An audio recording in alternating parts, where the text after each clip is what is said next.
Hoje, 16 de abril, é comemorado o Dia Mundial da Voz, celebração que foi iniciada no Brasil em 1999 e 4 anos depois passou a ter expressão internacional.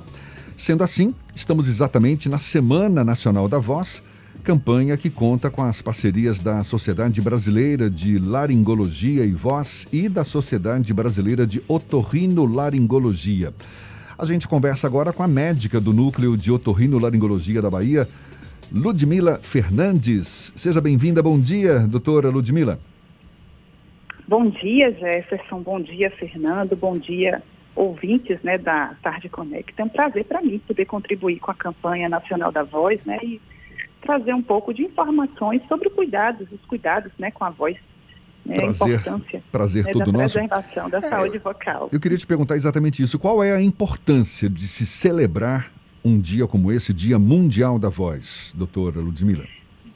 Bem, Jefferson, a voz, nossa voz, ela é um instrumento muito importante, essencial para diversos profissionais. Cerca de 25% da população economicamente ativa considera a voz como um instrumento de trabalho primordial. A gente aqui bem sabe, da importância da voz para o nosso ofício aqui. Exatamente, com certeza. Os professores, jornalistas, cantores, atores, advogados, são talvez os principais profissionais, que... E é um momento também que se chama a atenção para a conscientização de problemas que podem afetar a nossa voz, não? Com certeza. E esses problemas, quando detectados precocemente, o tratamento, é muito mais fácil a gente resolver, as principais queixas dos pacientes, quando a gente consegue ter uma intervenção precoce. Quais são essas principais queixas, hein, doutora Ludmila? Normalmente, a rouquidão, cansaço vocal, desconforto para falar, garganta seca, dificuldade para projetar a voz, tremor vocal, dor de garganta, são os principais sintomas.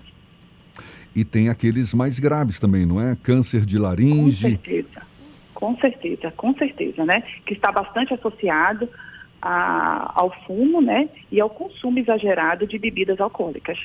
Doutora Ludmila, para pessoas que não dependem necessariamente da voz, como jornalistas, advogados, a senhora citou essas profissões, mas que precisam ter um cuidado com a voz, porque é um elemento essencial para a sociabilidade. Quais são as principais dicas, já que, em parte, os profissionais têm acompanhamento de outros profissionais? Isso, boa pergunta, Jefferson. Na verdade, os principais cuidados que a gente tem que ter na rotina dos cuidados vocais são evitar gritar, pigarrear, cochichar, apesar de parecer algo tão inofensivo, mas agride tanto as pregas vocais quanto gritar, beber bastante água, dormir bem para descansar a voz é importante também. Evitar, como já falamos, o fumo, o consumo excessivo de bebidas alcoólicas. Também evitar aqueles alimentos que causam refluxo, que são alimentos muito gordurosos, condimentados, apimentados, evitar café em excesso, refrigerantes também. Evitar também muita coisa, Café, muita coisa. Claro, que o consumo é excessivo, Jefferson, exatamente. E em relação à alimentação, porque tem alguns alimentos aí que são grandes aliados da voz e outros que são meio inimigos, digamos assim, não é? Normalmente os inimigos maiores são esses que causam o refluxo, principalmente naqueles pacientes que têm uma predisposição maior para essa doença do refluxo gastroesofágico. E com relação ao que é bom é a hidratação, Hidratar é muito importante, Beber bastante água. A senhora está falando de um conceito que a gente chama aí de saúde vocal, não é isso? Exatamente. Esse, digamos, assunto que abrange todos esses cuidados. Isso é determinante para a gente aumentar a vida útil da nossa voz? Porque ela tem uma vida útil limitada também, não é? Na verdade, algumas mudanças hormonais ao longo da vida pode interferir, um pouco no padrão vocal.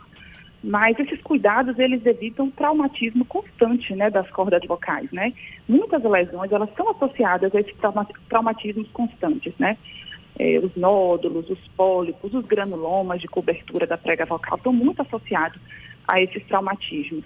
Então, evita, né, e melhora a qualidade vocal, sim, né? Tanto em saúde como em estética. Nesse processo de pandemia, tem uma classe que é extremamente importante para a nossa sociedade, que são os professores, que ficaram fora das salas de aulas presenciais. Alguns ministraram aulas via plataformas digitais online, mas quando eles retornarem às salas de aula, eles vão ter que lidar com alunos barulhentos e muito provavelmente ainda mais barulhentos devido a um longo período de afastamento. Quais são as dicas que a senhora pode antecipar para que esses profissionais cuidem bem da voz nesse processo de readaptação quando ele acontecer? Verdade, boa consideração, Jefferson. A gente está tendo, né, realmente um ano mais atípico, mas os professores, eles são profissionais que estão realmente muito em evidência. Tanto é que 63% dos professores já tiveram algum problema vocal, né, em algum momento da vida, né, algum grau de rouquidão. Eu acho que é o momento até de fazer uma avaliação, né, com o médico otorrinolaringologista, né, aproveitar esse período agora, né, que eles estão, né, não estão em sala de aula, e manter esses cuidados que a gente já conversou, né? Uma avaliação também com um fonoaudiólogo também é bem interessante, né? Porque eles têm exercícios específicos tanto de aquecimento quanto de desaquecimento da voz que podem contribuir também, né? E levar em conta isso que a gente já conversou, né? Essas orientações básicas do dia a dia que às vezes a gente se esquece, né? No Dia Mundial da Voz, a senhora poderia explicar para a gente como é que funciona essa relação quase intrínseca entre um otorrinolaringologista e um fonoaudiólogo pela qualidade da voz das pessoas? Sim, é muito importante, né, essa conexão, né, porque o médico otorrinolaringologista, ele vai examinar o paciente através de uma videolaringoscopia, que é um exame que permite que a gente visualize, né, as pregas vocais de forma adequada. O paciente vai ter um diagnóstico correto, né, e a partir daí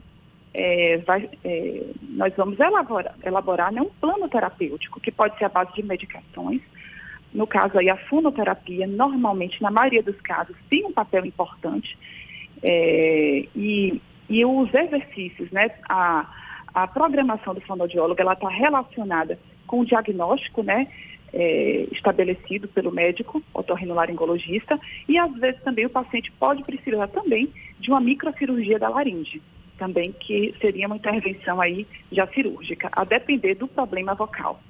O Fernando estava levantando a questão dos professores, não é, que mais cedo ou mais tarde vão estar voltando aí para salas de aula, utilizando a voz. Eu já tive a chance de conversar com professores que reclamam da excessiva carga horária, ou seja, falando, não é? De manhã, de tarde, dando aula de noite também, às vezes espaços que não facilitam a própria acústica da voz em sala de aula, enfim, essa carga excessiva e por conta disso, problemas com a voz, sejam rouquidão, falta da própria voz, não é? Enfim, como lidar com essa situação?